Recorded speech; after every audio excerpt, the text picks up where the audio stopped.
এই গল্পটি সম্পূর্ণ শুনলে আপনাদের পানি অটোমেটিক বের হয়ে যাবে, সো যত দ্রুত সম্ভব হাতের কাছে টিস্যু নিয়ে বসে পড়ো। বিছানার চাদর যেন নষ্ট না হয় সেটা সম্পূর্ণ খেয়াল রাখার অনুরোধ জানিয়ে গল্পটি এখন শুরু করব। তার আগে সর্বশেষ অনুরোধ, দয়া করে এমন পানি বের করার গল্প নিয়মিত শুনতে আমাদের চ্যানেলটি সকলেই সাবস্ক্রাইব করুন। ধন্যবাদ। হ্যালো বন্ধুরা, আমার নাম পূর্ণিমা সেন। আমার বয়স ৪১ বছর। আমার স্বামীর নাম দেবব্রত সেন, বয়স ৪৬ বছর। আমাদের ২ সন্তান, অর্ঘ্য আর তৃষা। অর্ঘ্য ১৮ বছর বয়সী, কলেজে পড়ে। তৃষা ১১ বছর বয়সী, স্কুলে যায়। রাত ২টা বাজে। অর্ঘ্য আমার ঘরে এসে দাঁড়াল। চাঁদের আলো জানালা দিয়ে তার মুখে পড়েছে। মা, আমি আর পারছি না। আমি চমকে উঠলাম। কি হয়েছে? সে আমার বিছানার পাশে হাঁটু গেড়ে বসল। মা, আমি জানি এটা ভুল, কিন্তু আমি তোমাকে মা হিসেবে নয়, একজন নারী হিসেবে দেখি। আমার হৃদস্পন্দন বেড়ে গেল। তুমি কি বলছ? সে আমার হাত ধরল। আমি তোমাকে ভালোবাসি, গভীরভাবে। আমি জানি সমাজ এটা মানবে না, কিন্তু আমি তোমাকে আমার স্ত্রী হিসেবে চাই। তার চোখে জল। আমরা অন্য কোথাও চলে যাব, যেখানে কেউ জানবে না আমরা মা ছেলে। নতুন পরিচয়ে, নতুন জীবনে আমি কথা খুঁজে পাচ্ছি না। মা, আমি জানি এটা পাগলামি, কিন্তু আমার হৃদয় শুধু তোমার জন্যই বন্ধ করে। তুমি কি একবার ভাববে, বাইরে কোনো একটা পাখি ডেকে উঠল গভীর রাতে। আমি কিছুক্ষণ নীরব থাকলাম। তারপর অর্ঘ্য হঠাৎ জোরে হেসে উঠল। মা, আমি তোমার সাথে মজা করছিলাম। আসলে আমি বলতে চাচ্ছিলাম যে আমি একটা নাটকের অডিশনের জন্য ডায়ালগ প্র্যাকটিস করছিলাম। আমাদের কলেজে একটা থিয়েটার গ্রুপ আছে, সেখানে আমি একটা কমপ্লেক্স ক্যারেক্টারের রোল পেয়েছি। একদিন আলী সাহেব সোহেলের অফিসে এলেন। সোহেল তাকে দেখে অবাক হয়ে গেল। স্যার, আপনি এখানে? হ্যাঁ সোহেল, তোমার অফিস একবার দেখতে চাইলাম। খুব সুন্দর হয়েছে। আলী সাহেব পুরো অফিস ঘুরে দেখলেন। কর্মচারীদের সাথে কথা বললেন। তারপর সোহেলের রুমে এসে বসলেন। সোহেল, তুমি অনেক দূর এসেছ। মনে আছে ৭ বছর আগে তুমি যখন আমার অফিসে প্রথম এসেছিলে? চা বানানোর কাজ করতে? হ্যাঁ স্যার, সব মনে আছে। আমি গর্বিত যে আমি তোমাকে একটা সুযোগ দিয়েছিলাম, আর তুমি সেই সুযোগকে কাজে লাগিয়েছ। জানো সফলতার মূল সূত্র কি? কি স্যার? কঠোর পরিশ্রম, সততা আর হাল না ছাড়া। তোমার মধ্যে এই ৩টা গুণই আছে। সোহেল চোখে জল নিয়ে বলল, আপনি না থাকলে আজ আমি এখানে পৌঁছাতে পারতাম না স্যার। না সোহেল, আমি শুধু একটা দরজা খুলে দিয়েছিলাম। ভেতরে ঢুকে পথ তৈরি করেছ তুমি নিজে। আলী সাহেব চলে যাওয়ার আগে বললেন, আমার একটা বড় প্রজেক্ট আছে। একটা 20 ফ্লোর বিজনেস টাওয়ার। আমি চাই তুমি এই প্রজেক্টে আমার সাথে পার্টনার হও। ৫০-৫০। রাজি? সোহেল অবাক হয়ে গেল। এত বড় প্রজেক্ট? স্যার, আমার কি যথেষ্ট সামর্থ্য আছে? আছে। আমি বিশ্বাস করি। সোহেল রাজি হয়ে গেল। এটা তার জীবনের সবচেয়ে বড় প্রজেক্ট হবে। ৫০ অধ্যায়, বড় চ্যালেঞ্জ। 20 ফ্লোর বিজনেস টাওয়ারের কাজ শুরু হল। এটা সোহেলের জীবনের সবচেয়ে বড় চ্যালেঞ্জ। প্রজেক্টের বাজেট প্রায় ১০ করোড় টাকা। সোহেলকে ৫ করোড় টাকা ইনভেস্ট করতে হবে। সোহেল তার সব সঞ্চয়ে, ব্যাংক লোন আর কিছু ইনভেস্টর থেকে টাকা জোগাড় করল। এটা একটা বিশাল ঝুঁকি। যদি প্রজেক্ট ব্যর্থ হয়, সব শেষ। মিনা চিন্তিত ছিল। সোহেল, এত বড় ঝুঁকি নেওয়া ঠিক হবে? মিনা, জীবনে বড় কিছু করতে হলে ঝুঁকি নিতে হয়। আমি এই সুযোগ হাতছাড়া করতে চাই না। কিন্তু যদি কিছু ভুল হয়? ভুল হবে না। আমি আলী সাহেবের সাথে আছি। উনি আমাকে গাইড করবেন। প্রজেক্ট শুরু হল। প্রথম ৬ মাস সব ভালোই চলছিল। কাজ সময়মতো হচ্ছে, বাজেট ঠিক আছে। কিন্তু ৭ মাসের মাথায় একটা বড় সমস্যা দেখা দিল। একজন প্রধান ইনভেস্টর হঠাৎ তার টাকা ফেরত চাইলেন। তিনি অন্য একটা জরুরি কাজে টাকা লাগবে বলে জানালেন। ১ করোড় টাকা ফেরত দিতে হবে। সোহেল বিপদে পড়ে গেল। ১ করোড় টাকা এখন কোথায় পাবে? প্রজেক্টের সব টাকা ঢেলে দিয়েছে। সে আলী সাহেবের সাথে কথা বলল। আলী সাহেব বললেন, চিন্তা করো না, আমি ব্যবস্থা করছি। কিন্তু আলী সাহেবও বড় একটা প্রজেক্টে আটকে আছেন। তার হাতে লিকুইড ক্যাশ নেই। সোহেল অন্য ব্যাংক থেকে লোন নেওয়ার চেষ্টা করল। কিন্তু ব্যাংক বলল ইতিমধ্যে তার অনেক লোন আছে, নতুন লোন দিতে পারবে না। সোহেল রাতে ঘুমাতে পারছিল না। খাওয়া দাওয়া বন্ধ করে দিয়েছিল। মিনা তাকে দেখে খুব চিন্তিত হয়ে গেল। সোহেল, প্লিজ নিজেকে এভাবে শেষ করে ফেলো না। কোনো একটা রাস্তা বের হবেই কি। কিন্তু সোহেল কোনো রাস্তা দেখতে পাচ্ছিল না। ইনভেস্টর 15 দিন সময় দিয়েছে। 15 দিনের মধ্যে টাকা ফেরত না দিলে তিনি আইনি ব্যবস্থা নেবেন। 10 দিন কেটে গেল। সোহেল কোনো সমাধান খুঁজে পেল না। সে প্রায় হাল ছেড়ে দিয়েছিল। 11 দিনের দিন একটা অপ্রত্যাশিত ঘটনা ঘটল। জাহিদ ভাই, সোহেলের পুরনো সহকর্মী, তার অফিসে এলেন। জাহিদ ভাই এখন একটা রিয়েল এস্টেট কোম্পানিতে সিনিয়র ম্যানেজার। সোহেল, আমি তোমার সমস্যার কথা শুনেছি গু। হ্যাঁ ভাই, আমি বিপদে পড়েছি গু। আমি তোমাকে সাহায্য করতে চাই। আমার কিছু সঞ্চয় আছে, 5 লাখ টাকা। তুমি নাও। সোহেল চোখে জল নিয়ে বলল, ভাই আমি কিছু বলার দরকার নেই। তুমি আমাকে অনেক কিছু শিখিয়েছ। তোমার কাছ থেকে পরিশ্রম আর সততা শিখেছি। এখন আমার পালা তোমাকে সাহায্য করার। জাহিদ ভাই চলে যাওয়ার পর আরও দুজন এলো। একজন সোহেলের পুরনো ক্লায়েন্ট, আরেকজন তার কর্মচারী। দুজন মিলে আরও 8 লাখ টাকা দিল। করিম মামা 20 লাখ টাকা ব্যবস্থা করলেন। তার কিছু বন্ধুদের কাছ থেকে ধার করে। মিনা তার সব গয়না বিক্রি করে 10 লাখ টাকা দিল। সবাই মিলে প্রায় 45 লাখ টাকা জোগাড় হল। বাকি 65 লাখ টাকা সোহেল তার অফিসের সব অ্যাসেট বিক্রি করে আর একটা প্রাইভেট ফিন্যান্স কোম্পানি থেকে উচ্চ সুদে লোন নিয়ে ব্যবস্থা করল। ঠিক 14 দিনের দিন সোহেল ইনভেস্টরকে 1 করোড় টাকা ফেরত দিল। ইনভেস্টর টাকা নিয়ে চলে গেলেন। সোহেল তার অফিসে ফিরে এসে চেয়ারে বসে কাঁদল। এত চাপ, এত টেনশন, সব যেন একসাথে বের হয়ে এলো। মিনা এসে তাকে জড়িয়ে ধরল। আমরা পেরেছি সোহেল, আমরা পেরেছি গু। ষোড়শ অধ্যায়, পুনরুদ্ধার। এই ঘটনার পর সোহেল আরও সাবধান হয়ে গেল। সে বুঝল ব্যবসায় শুধু সাহস নয়, বুদ্ধিও লাগে। ঝুঁকি নিতে হয়, কিন্তু হিসাব করে। প্রজেক্ট চলতে থাকল। এবার সোহেল আরও সতর্কতার সাথে সবকিছু পরিচালনা করল। প্রতিটা খরচ হিসাব করল, প্রতিটা সিদ্ধান্ত ভেবেচিন্তে নিল। আরও 1 বছর পর 20 ফ্লোর বিজনেস টাওয়ার সম্পন্ন হল। চমৎকার বিল্ডিং, শহরের অন্যতম সুন্দর ভবন। বিল্ডিংয়ের উদ্বোধন অনুষ্ঠানে শহরের মেয়র এলেন। অনেক ব্যবসায়ী, সাংবাদিক এল। সোহেলের নাম পত্রিকা ছাপা হল। স্বপ্নের শহরে এক তরুণ উদ্যোক্তার সফলতার গল্প। প্রজেক্ট থেকে সোহেলের লাভ হল প্রায় 2 করোড় টাকা। এই টাকা দিয়ে সে সব ঋণ শোধ করল। জাহিদ ভাইয়ের টাকা ফেরত দিল। করিম মামার ঋণ শোধ করল। যারা সাহায্য করেছিল সবাইকে টাকা ফেরত দিল। মিনার জন্য নতুন গয়না কিনল, আরও সুন্দর। তার মাকে গ্রামে একটা নতুন পাকা বাড়ি বানিয়ে দিল। মা কাঁদতে কাঁদতে বললেন, তোর বাবা বেঁচে থাকলে কত খুশি হতো। তুই আমার সব স্বপ্ন পূরণ করেছিস গে। সোহেল নিজেদের জন্য একটা ফ্ল্যাট কিনল। 4 রুমের ফ্ল্যাট, সমুদ্রের কাছে। এখন আর ভাড়া বাড়িতে থাকতে হয় না। সপ্তদশ অধ্যায়, প্রতিদান। সোহেল এখন একজন প্রতিষ্ঠিত উদ্যোক্তা। কিন্তু সে তার শেখ ভোলেনি। যে গ্রাম থেকে সে এসেছে, যারা তাকে সাহায্য করেছে, কাউকেই ভোলেনি। সে তার গ্রামে একটা স্কুল বানিয়ে দিল। সোহেল ফাউন্ডেশন স্কুল কো গরিব ছেলেমেয়েরা ফ্রিতে পড়তে পারবে। ভালো শিক্ষক নিযোগ দিল। ভালো পড়াশোনার ব্যবস্থা করল। শহরে একটা ফ্রি মেডিকেল ক্লিনিক খুলল। গরিব মানুষরা ফ্রিতে চিকিৎসা পাবে। প্রতি বছর 10 জন মেধাবী কিন্তু গরিব ছাত্রছাত্রীকে স্কলারশিপ দেওয়া শুরু করল।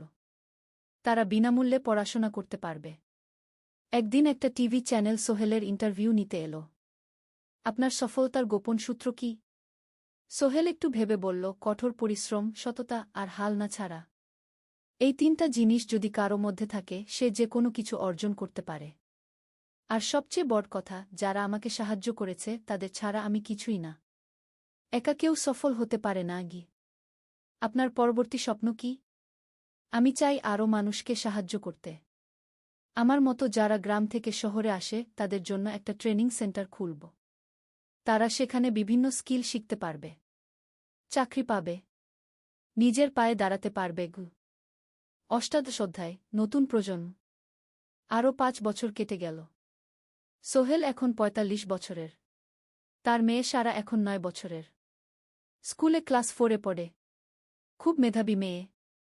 একদিন সারা বাবাকে জিজ্ঞেস করল, বাবা, তুমি কিভাবে এত বড় হলে? আমার বন্ধুরা বলে তুমি একজন সফল মানুষ গো। সোহেল তাকে কোলে নিয়ে বসল। বাবা, তুমি জানো তোমার দাদু ছিলেন একজন স্কুল শিক্ষক। খুব সৎ মানুষ। কিন্তু আমরা গরিব ছিলাম। আমি রিকশা চালাতাম গো। রিকশা? সত্যি? হ্যাঁ। তারপর আমি এই শহরে এলাম। অনেক কষ্ট করেছি। কিন্তু হাল ছাড়িনি। মানুষ আমাকে সাহায্য করেছে। আর আমি কঠোর পরিশ্রম করেছি। বাবা, আমিও কি তোমার মতো হতে পারব? অবশ্যই পারবে বাবা। তবে মনে রেখো, সফলতা মানে শুধু টাকা পয়সা না। সফলতা মানে ভালো মানুষ হওয়া।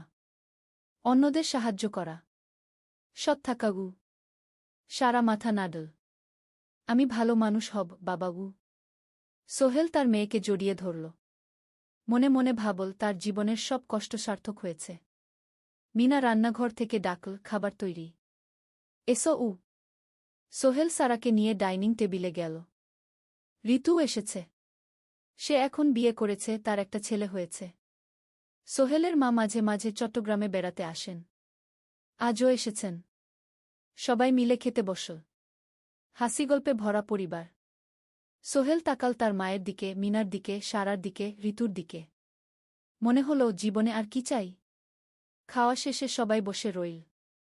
গল্প করছিল। হঠাৎ সোহেলের ফোন বাজল। অফিস থেকে। একটা জরুরি বিষয়। সোহেল ফোন রেখে দিয়ে মিনাকে বলল, একটা নতুন প্রজেক্টের প্রস্তাব এসেছে। একটা এতিমখানা বানানোর কাজ। সরকারি প্রজেক্ট। তুমি নেবে? অবশ্যই। এটা আমার স্বপ্নের প্রজেক্ট। যেসব বাচ্চাদের বাবা মা নেই তাদের জন্য একটা সুন্দর জায়গা। মিনা হাসল। তুমি কখনো বদলাও না। এখনো অন্যদের কথা ভাবো। এটাই তো জীবন মিনা। শুধু নিজের জন্য বাঁচলে কি হবে? ঊনবিংশ অধ্যায়, উত্তরাধিকার। 10 বছর আরও কেটে গেল। সোহেল এখন 55 বছরের। তার চুলে পাক ধরেছে। কিন্তু শক্তি এখনও আগের মতোই। সারা এখন 19 বছরের। সে বিশ্ববিদ্যালয়ে ইঞ্জিনিয়ারিং পড়ছে। সে চায় বাবার মতো কনস্ট্রাকশন ইন্ডাস্ট্রিতে কাজ করতে। একদিন সারা বাবাকে বলল, বাবা, আমি তোমার কোম্পানিতে কাজ করতে চাই। এখনও তো তোর পড়াশোনা বাকি। জানি। কিন্তু আমি এখন থেকেই শিখতে চাই। ছুটির দিনে তোমার সাথে সাইটে যেতে চাই। দেখতে চাই কিভাবে কাজ হয়। সোহেল খুশি হয়ে গেল। তার মেয়ে তার পথ অনুসরণ করতে চায়। ঠিক আছে। কিন্তু শর্ত হল, তোকে সবকিছু নিজ থেকে শিখতে হবে। কোনো স্পেশাল ট্রিটমেন্ট পাবি না। আমি তো তাই চাই বাবাগু। সারা তার বাবার সাথে কাজ শিখতে শুরু করল। সে দেখল কিভাবে শ্রমিকরা কাজ করে, কিভাবে ম্যাটেরিয়াল বাছাই করতে হয়, কিভাবে একটা প্রজেক্ট ম্যানেজ করতে হয়।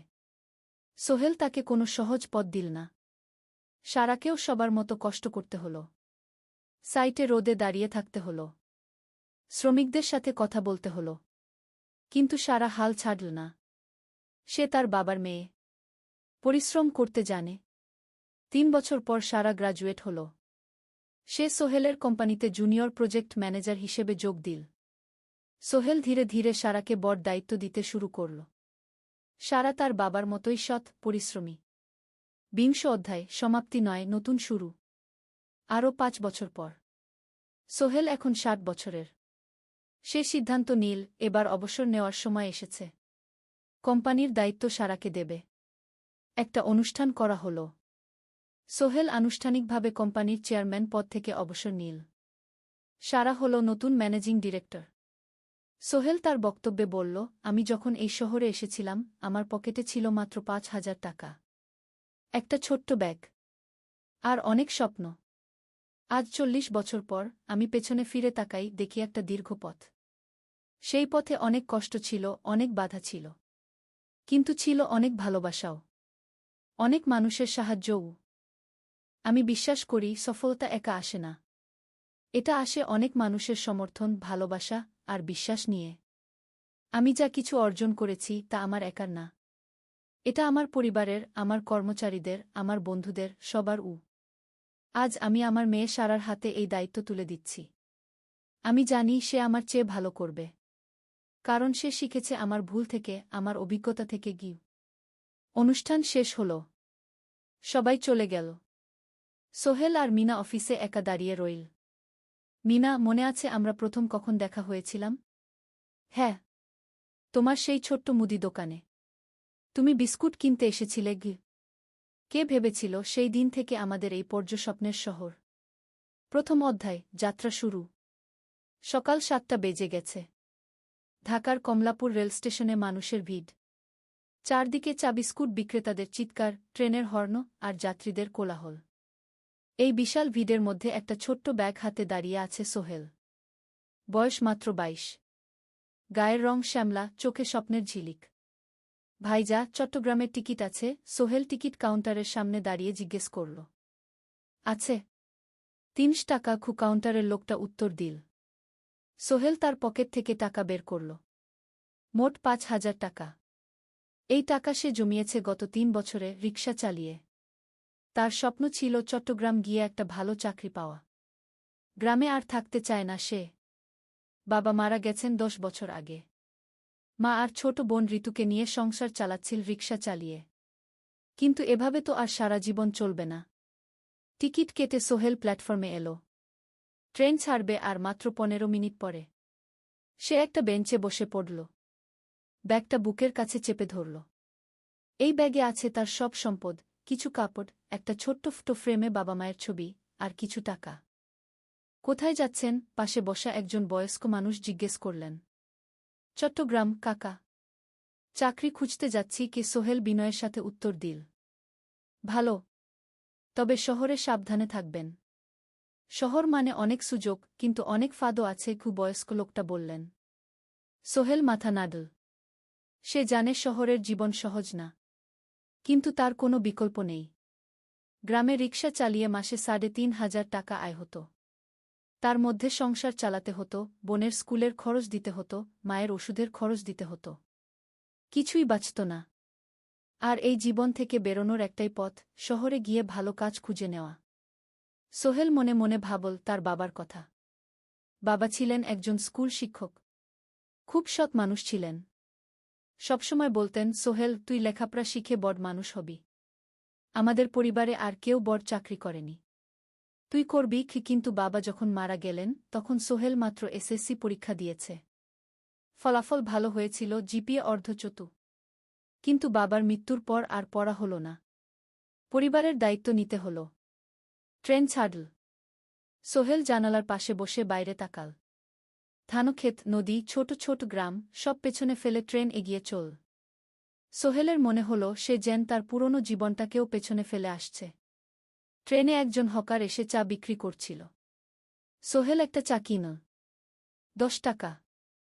চা খেতে খেতে সে ভাবছিল, চট্টগ্রাম পৌঁছে কি হবে? করিম মামা তাকে সাহায্য করবেন তো? চাকরি পাওয়া যাবে তো? করিম মামা আসলে সোহেলের খুব দূর সম্পর্কের মামা। সোহেলের দাদির বোনের ছেলে। অনেক বছর আগে গ্রাম ছেড়ে চট্টগ্রামে চলে গিয়েছিলেন। সেখানে একটা কনস্ট্রাকশন কোম্পানিতে কাজ করেন। বছরে একবার দুবার গ্রামে আসতেন। গত বছর যখন এসেছিলেন তখন সোহেলের মাকে বলেছিলেন, সোহেলকে চট্টগ্রাম পাঠান। আমি একটা কাজের ব্যবস্থা করে দেব।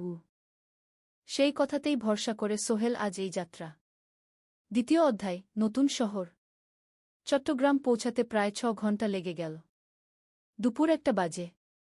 সোহেল স্টেশন থেকে বের হয়ে শহরের রাস্তায় দাঁড়াল। কি বিশাল শহর! এত গাড়ি, এত মানুষ। চারদিকে উঁচু উঁচু বিল্ডিং, দোকানপাট, মানুষের ভিড়। সোহেল কিছুক্ষণ দাঁড়িয়ে থাকল, সব কিছু দেখতে দেখতে। তার মনে হচ্ছিল সে যেন অন্য কোনো পৃথিবীতে এসে পড়েছে। তার পকেটে একটা ছোট্ট কাগজ আছে। সেখানে লেখা একটা ঠিকানা, করিম মিয়া, বাড়ি নং ২৩, রোড নং ৫, আগ্রাবাদ, চট্টগ্রামকে। সোহেল একটা রিকশা ডাকল। কত নেবেন আগ্রাবাদ যেতে? ৫০ টাকা। সোহেল রিকশায় উঠল। রাস্তার দুধারে দোকান, মার্কেট, অফিস, সব কিছু দেখতে দেখতে সে অবাক হয়ে গেল।